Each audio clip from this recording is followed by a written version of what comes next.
مولانا ضیاء الرحمن صاحب سے درخواست کروں گا کہ وہ مختصر وقت میں اپنے جذبات کا اظہار فرمائیں۔ اللہ اکبر، اللہ اکبر، لا الہ الا اللہ واللہ اکبر، اللہ اکبر وللہ الحمد۔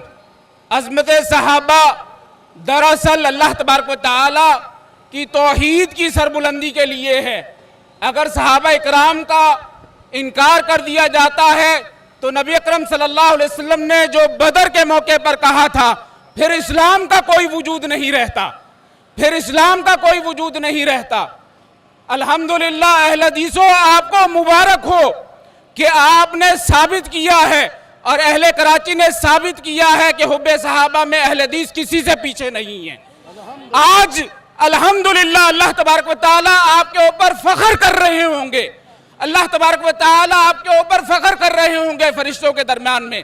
من عاد لی ولیا فقد آذنتہ بالحرب۔ جو اللہ تبارک و تعالی کے اولیاء کی جنگ ہے وہ اللہ تبارک و تعالی کی اپنی جنگ ہے اور آپ اس جنگ کا حصہ ہیں۔ ہم بالکل برداشت نہیں کریں گے کہ امن پاکستان کے اوپر کوئی سمجھوتا کریں۔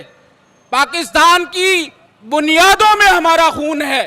علامہ اقبال رحمہ اللہ کا فرمان ہے، دراصل شہید نوالہ کوٹ کا مقدس لہو قرارداد پاکستان ہے۔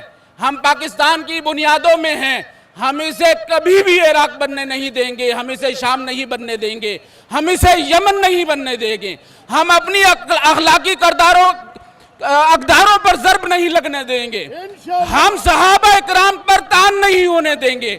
صحابہ اکرام پر تان کرنا دراصل اہل بیت پر تان کرنا ہے، ہم اہل بیت پر تان نہیں کرنے دیں گے۔ جس طرح علی داماد ہیں نبی اکرم صلی اللہ علیہ وسلم کے، اسی طرح عمر داماد ہیں علی کرم اللہ وجہہ کے۔ جس طرح نبی اکرم صلی اللہ علیہ وسلم نانا ہیں حسنین کریمین کے، اسی طرح امام جعفر صادق کے نانا ہے ابو بکر رضی اللہ تعالیٰ عنہ۔ آپ ہمیں دھوکہ دیتے ہو، لوگوں کو، اہل بیت کو الگ کرتے ہو، نبی اکرم صلی اللہ علیہ وسلم کے ساتھیوں کو الگ کرتے ہو، یہ فراڈ کے علاوہ کوئی نہیں ہے۔ اور یہ دراصل پاکستان کا بھی دشمن ہے، یہ دراصل اسلام کے بھی دشمن ہے، یہ صحابہ کے بھی دشمن ہے، یہ وحی کے بھی دشمن ہے، اور جو وحی کا دشمن ہے وہ جبریل کا بھی دشمن ہے، اور یہ دشمنی اللہ تبارک و تعالیٰ تک پہنچتی ہے۔ اس دشمنی کو ہم بالکل برداشت نہیں کریں گے۔ اہل حدیثوں، اہل کراچی، آپ نے دل خوش کر دیا ہے، اللہ تبارک و تعالیٰ آپ کو جزائے خیر عطا فرمائے اور آپ کا آنا یہاں پر قبول فرمائے۔ ہم بالکل بھی فرقہ واریت کی طرف نہیں جانا چاہتے، ہم بدامنی کی طرف نہیں جانا چاہتے، ہم تکفیری فتووں کی طرف نہیں جانا چاہتے، لیکن تکفیر کی ابتدا ہو کہاں سے رہی ہے؟ تکفیر کی ابتدا کافر، یہ صحابہ اکرام کو کافر قرار دینا، اس کی ابتدا کہاں سے ہو رہی ہے؟ یہ جو امن پیغام تھا، یہ جو اسٹیٹ کا پلان تھا، یہ اس کے بھی مخالف ہیں۔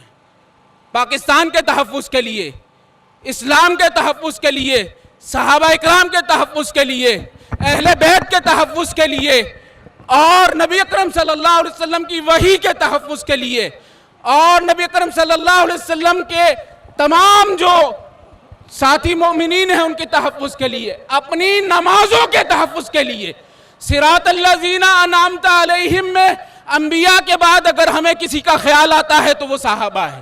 السلام علینا وعلی عباد اللہ الصالحین میں جو اتھنٹک لوگ ہیں وہ یہی صحابہ ہے۔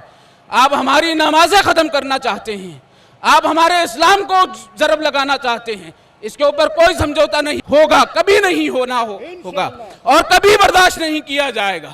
شان صحابہ، شان صحابہ، شان اہل بیت، شان اہل بیت، شان تابعین، پاکستان، پاکستان، پاکستان۔